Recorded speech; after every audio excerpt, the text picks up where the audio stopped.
Okay, everybody, welcome back. We're here, gonna do some back. My favorite. Love doing back. Why? Because the actual element to having that width. The width consists of course, your shoulders, but the back pretty much makes it all up, you know? You have a nice wide back, guess what? You're gonna give that illusion, or you will have a smaller waist. This is for thickness. This is for back thickness. Again, with the right form, you're gonna have nothing but great shape. Again, but in this one is a lot of things you have to remember. Again, one is always keeping your feet close together. You don't wanna go too wide. This is no point doing this for back, again, because you wanna concentrate on that back movement. So one is feet together. Also, bend your knee. You have to bend your knee in order to pick up the bar. Why are we doing this? Because when your knee's bent, it takes away pressure from your lower back.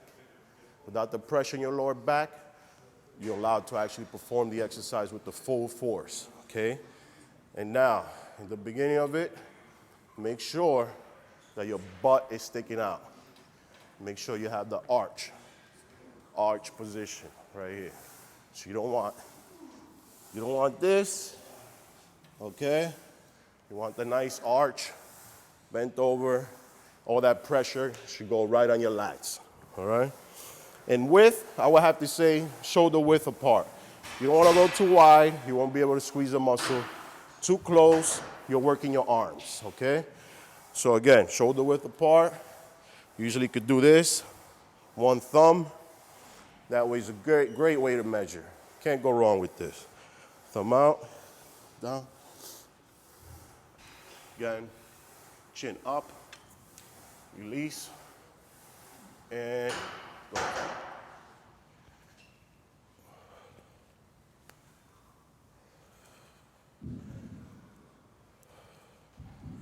You want to look straight ahead. You don't want to look down, because if you look down, you start bending your back. Like straight ahead.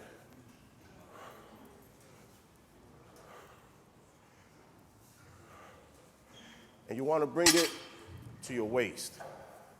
So it'll be right here, right to your waist. If you go too high, up here, you're going to start working your traps, your shoulders, okay? We're here working back. That's what ultimately you want to do. Again, this is great exercise, but mind you, the execution is definitely bending your knees, picking it up, nice and arch. There you go. So that's for back, that's for thickness. Now, I'm also going to show you a couple of machines, just so you can know how to use the machines. Most machines are great. You think you could just get on them and just perform the exercise.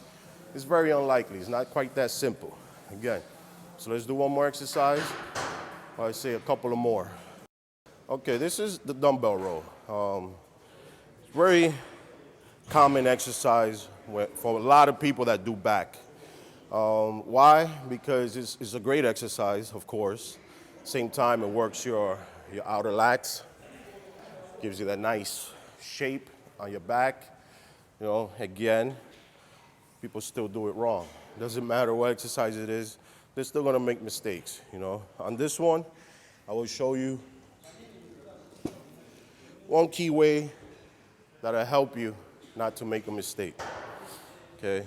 This is how you will usually do it. One knee on the bench, one leg out, keep that balance, okay? And one arm on the bench. You notice, you should be getting a full stretch. Notice the back is getting a full stretch. You don't have to actually reach down, because you should get that stretch already. On the way up, that's enough. See where I am? That's enough. Any higher, you'll be doing, that's something else. That's not back. I don't know what that is. Again, we're working on back. So be sure the way you execute the exercise is ultimately how you will get the results, okay? Again, this is it, right here. Notice my back, it's not round. Dumbbell straight down, and 1, 2, 3, 4. So bringing it to your waist. It's right to your waist area, you know. You don't want to do this. Again, that's traps. That's all traps. It's to your waist. A lot of stronger guys don't do it on the bench because they want to go heavy. You know, they'll do it off the bench. They'll do it like this. And they're going really heavy, but what do they do when they go too heavy? They drop the knee. They drop the knee. They drop the knee. You don't want to drop the knee. You can still go heavy without dropping the knee. Again, some people have a problem arching their back. So what I usually like to do, and it helps, it's actually lifting up the bench a little.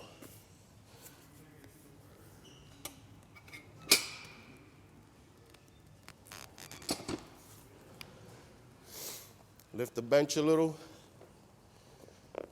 kind of forces you to arch. See, it forces you. Try to round off your back, you can't. So you're forced to have an arch back now.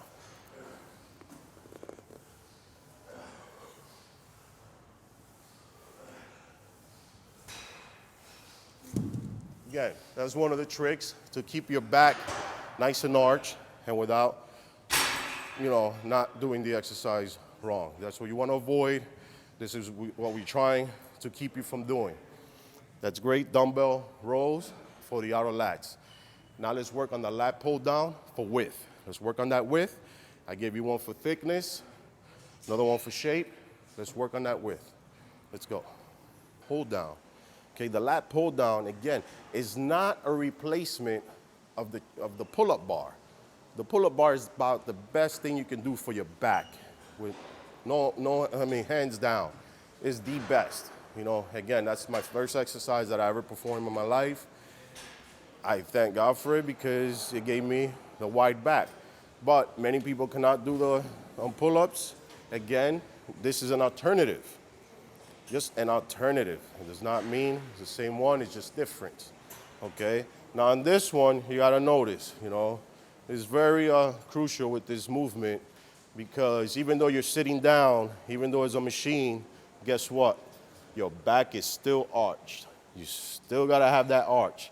It's the only way you're gonna perform that back movement, okay? Now, with the width, you have to remember, for some men, they can actually go a little wider. Women, there's no point to go any wider. For women, it's actually good to go right here, you know? Why? Because of the clavicles, at the same time, your scapula. You don't want to hyperextend your scapula. You can actually pull a back muscle. You want to avoid injuries, as I keep saying. God knows I had enough of those. But right here, for me, I like going about this wide. It's wide enough. It's perfect. Now I'm going to show you how to execute the exercise. You always, of course, sit down,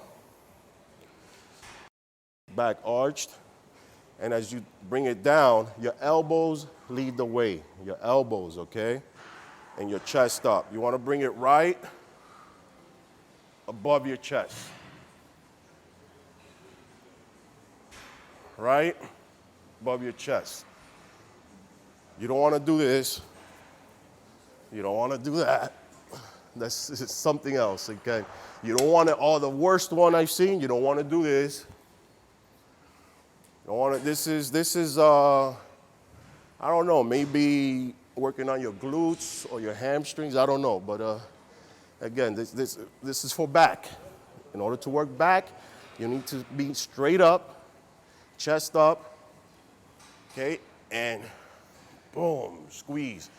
Notice from the back, if you go to the back, my elbows go as low as they can go. It's my elbows I'm concentrating on.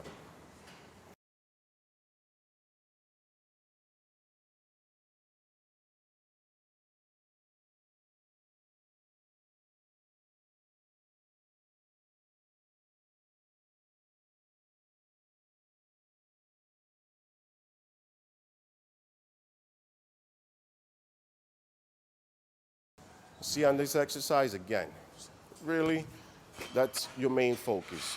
That's where you want to go. You know, like I said, with the elbows, thing is why I use the elbows as a guide, because if you know where your elbows is, whether it's for shoulders, for the rear, you know, whether it's for dumbbell press, want to keep your shoulders always kind of parallel, and for back, you usually lead with your elbows. You know, you want them to go as far back as they can, but not overextend. So this one, again, I was specifying your elbows went down low, low enough where you flex your back. And one thing I cannot, you know, say enough of, always maintain control. You gotta maintain that control. Don't let the weight control you, you control the weight. Again, you don't want the weight pulling you. You don't want to do this, you're squeezing and then letting go. And you don't want to do this. That means it's too heavy. Okay, so the control is from the bottom to the top. See, I'm flexed. Constant tension on my back muscle.